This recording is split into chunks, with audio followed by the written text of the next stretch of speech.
श्रीमद् भागवत महापुराण के चौथे स्कंद का 17वां अध्याय। महाराज पृथु का पृथ्वी पर कुपित होना और पृथ्वी के द्वारा उनकी स्तुति करना। श्री मैत्रेय जी कहते हैं, इस प्रकार जब बंदी जन ने महाराज पृथु के गुण और कर्मों का बखान करके उनकी प्रशंसा की, तब भी उन्हें बड़ाई करके और उन्हें मनचाही वस्तु देकर संतुष्ट भी किया। उन्होंने ब्राह्मण आदि चारों वर्णों, सेवकों, मंत्रियों, पुरोहितों, पुरवासियों, देशवासियों, भिन्न भिन्न व्यवसायियों तथा अन्य आज्ञानुवृत्तियों में भी सत्कार किया। विदुर जी ने पूछा, हे ब्रह्मन, पृथ्वी तो अनेक रूप में धारण कर सकती है, उसने गौ का रूप क्यों धारण किया? और जब महाराज पृथु ने उसे दूहा तब बछड़ा कौन बना और दूहने का पता कब हुआ? पृथ्वी देवी बोली, तो पहले स्वभाव से ही ऊंची नीची थी। उसे उन्होंने समतल किस प्रकार किया और इंद्र आदि यज्ञ संबंधी घोड़ों को हर के क्यों नहीं ले गए? ब्रह्मज्ञानियों में श्रेष्ठ भगवान सनत कुमार जी से ज्ञान और विज्ञान प्राप्त करके वे राजऋषि किस गति को प्राप्त हुए? प्रथम रूप से सर्वेश्वर श्री भगवान श्री कृष्ण ही अवतार ग्रहण किया था। अतः पुण्य कीर्ति श्री हरि के उस प्रथु अवतार से संबंध रखने वाले जो और भी पवित्र चरित्र हैं, वे आप मुझसे कहिए। मैं आपका श्री कृष्णचंद्र का बड़ा अनउत्सुक भक्त हूँ। श्री सूत जी ने कहा, जब विदुर जी ने भगवान वासुदेव की कथा कहने के लिए इस प्रकार प्रेरणा की, तब श्री मैत्रेय जी प्रसन्नचित होकर उनकी प्रशंसा करते हुए दुहने लगे। श्री मैत्रेय जी ने कहा, विदुर जी, ब्राह्मणों ने महाराज पृथु का राज्याभिषेक करके उन्हें प्रजा का रक्षक उद्घोषित किया। इन दिनों पृथ्वी अन्नहीन हो गई थी, इसलिए भूख के कारण प्रजाजनों के शरीर सूखकर काटे हो गए थे। उन्होंने अपने स्वामी पृथु के पास आकर कहा, राजन, जिस प्रकार कोटर में सुलगती हुई आग से पेट जल जाता है, उसी प्रकार हम पेट की भीषण ज्वाला से जले जा रहे हैं। आप शरणागतों की रक्षा करने वाले हैं और हमारे अन्नदाता प्रभु बनाए गए हैं, इसलिए हम आपकी शरण में आए हैं। आप समस्त लोगों की रक्षा करने वाले हैं, आप ही हमारे जीविका के भी स्वामी हैं। अतः राजराजेश्वर, आप हम क्षुधा पीड़ितों को शीघ्र ही अन्न देने का प्रबंध कीजिए। ऐसा न हो कि अन्न मिलने से पहले ही हमारा अंत हो जाए। श्री मैत्रेय जी कहते हैं, पुरवर प्रजा का करुण क्रंदन सुनकर महाराज पृथु बहुत देर तक विचार करते रहे। अंत में उन्हें अन्नाभाव का कारण मालूम हो गया। पृथ्वी ने स्वयं ही अन्न और औषध आदि अपने भीतर छिपा लिया है। अपने कुबुद्धि से इस बात का निश्चय करके उन्होंने अपना धनुष उठाया और त्रिपुर विनाशक भगवान शंकर के सामने अत्यंत क्रोधित होकर पृथ्वी को लक्ष्य बनाकर बाण चढ़ाया। उन्हें शस्त्र उठाए देखकर पृथ्वी कांप उठी और जिस प्रकार व्याघ्र के पीछे हिरणी भागती है, उसी प्रकार वह डरकर गौ का रूप धारण करके भागने लगी। यह देखकर महाराज पृथु की आंखें क्रोध से लाल हो गई। वे जहां तहां पृथ्वी गई, वहां वहां धनुष बाण चढ़ाए उसके पीछे लगे रहे। दिशा विदिशा, स्वर्ग, पृथ्वी और अंतरिक्ष में जहां तहां भी वह दौड़कर जाती, वहीं उसके सामने महाराज प्रभु त्रिलोकी हथियार उठाए और अपने पीछे दिखाई देते। जिस प्रकार मनुष्य को मृत्यु से कोई नहीं बचा सकता, उसी प्रकार त्रिलोकी में बेन पुत्र पृथु से बचाने वाला कोई भी नहीं मिला। वह अत्यंत भयभीत होकर दुखी चित्त से पीछे की ओर लौट गई और महाभाग पृथु जी से कहने लगी, धर्म के तत्व को जानने वाले शरणागत वत्सल राजन, आप तो सभी प्राणियों की रक्षा करने में तत्पर हैं। आप मेरी भी रक्षा कीजिए। मैं अत्यंत दीन और निरपराध हूँ। आप मुझे क्यों मारना चाहते हो?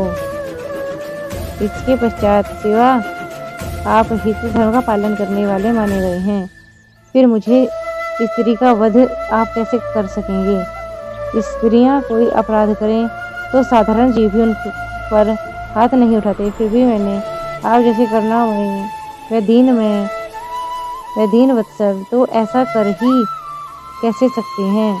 मैं तो एक सुदृढ़ नौका के समान हूँ। सारा जगत मेरा ही आघात पर स्थित है। मुझे तोड़कर आप अपने को और अपनी प्रजा को जल के ऊपर कैसे रखेंगे? महाराज पृथु ने कहा, पृथ्वी तो मेरी आज्ञा का उल्लंघन करने वाली है।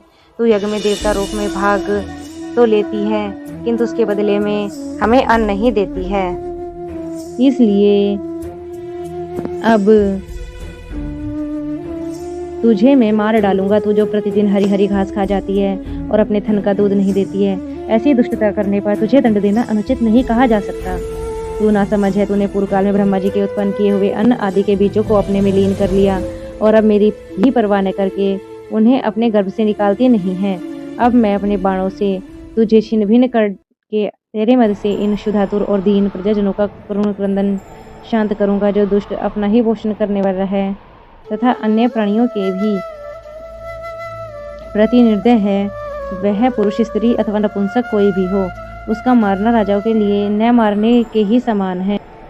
तू बड़ी गर्वीली और उन्मत्त है, तू मदोन्मत्त है। इस समय माया से ही गोगा रूप बनाए हुए है। मैं बाणों से तेरे टुकड़े टुकड़े करके अपने योग बल से प्रजा को धारण करूंगा। इस समय महाराज पृथु काल की भांति क्रोधमयी मूर्ति धारण किए हुए थे। उनके ये शब्द सुनकर धरती कांपने लगी और उसने अत्यंत विनीत भाव से हाथ जोड़कर कहा। पृथ्वी ने कहा, आप साक्षात परम पुरुष हैं तथा अपने माया से अनेक प्रकार के शरीर धारण करके गुण में जान पड़ते हैं और वास्तव में आत्म अनुभव द्वारा आप अधिभूत, आध्यात्म और अधिदैव संबंधी विमान और इससे उत्पन्न हुए राग द्वेष आदि से सर्वथा रहित हैं। मैं आपको बारंबार नमस्कार करती हूँ। अब पूर्ण जगत के विधाता हैं, मैं आपको नमस्कार करती हूँ।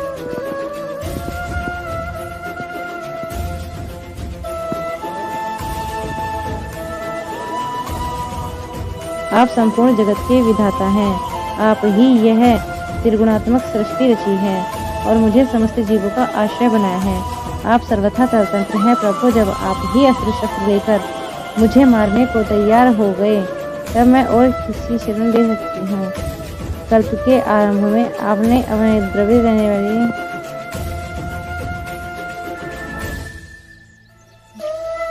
जब आप ही अस्त्र शस्त्र लेकर मुझे मारने को तैयार हो गए हैं, तो मैं किसकी शरण में जाऊं?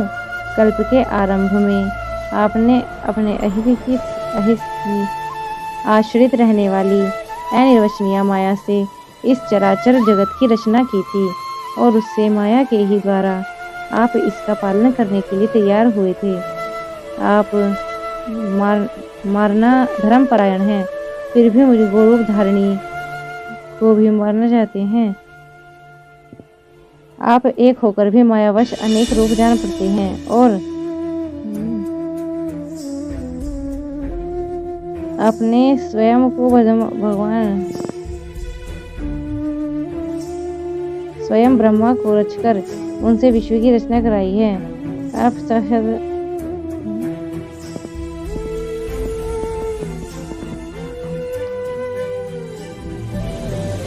साक्षात सर्वेश्वर हैं। आपकी लीलाओं को अजितेंद्रिय लोग कैसे जान सकते हैं? उनकी बुद्धि तो आपकी दुर्जय माया से विक्षिप्त हो रही है। आप ही पंचभूत इंद्रिय, उनके अधिष्ठात्र देवता, बुद्धि और अहंकार रूप अपनी शक्तियों के द्वारा क्रमशः जगत की उत्पत्ति, स्थिति और संहार करते हैं। भिन्न भिन्न कार्यों के लिए समय समय पर आपकी शक्तियों का आविर्भाव, तिरोभाव हुआ करता है। आपको नमस्कार है। अजन्मा प्रभु, आप ही अपने रचे हुए भूत, इंद्रिय और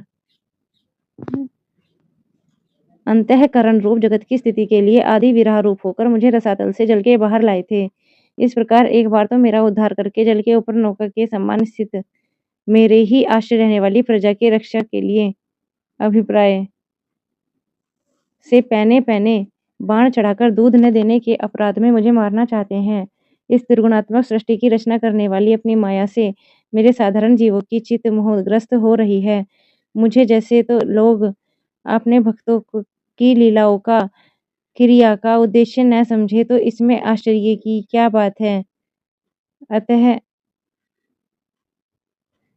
अतः ऐसे में जो इंद्रिय संयम आदि द्वारा वीरोचित यज्ञ का विस्तार करते हैं। ऐसे आपके भक्तों को नमस्कार है। राधे राधे।